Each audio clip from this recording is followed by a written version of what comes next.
about 8 years ago, I got an email from a small business owner. And he said, Mike, I do pretty well. I've got a team of 20 people. Last year, I had $2 million in revenue.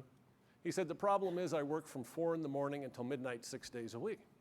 And he said, a year ago, my sister gave me a copy of your book, and she said, look, you're doing well, but you'll never be able to improve because you're a control freak, and you micromanage your team.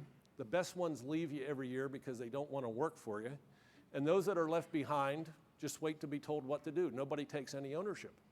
And she says, if you ever want to hope to grow your business, you're going to have to figure out a way to engage your team better.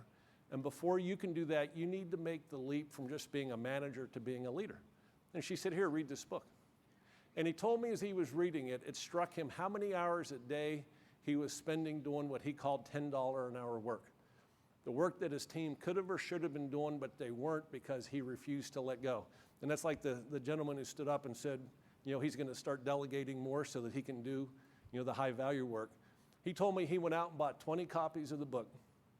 Every weekend, his team would read a chapter.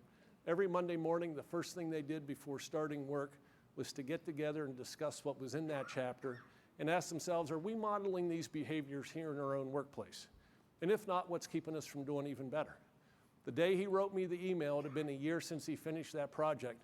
For the first year ever, he didn't lose one associate, and his revenues doubled from $2 million to $4 million, and he said it was because he got out of doing their job, they stepped up to the plate and did it, and it freed him up to do what he called $500 an hour work, like go out and spend more time with his best customers.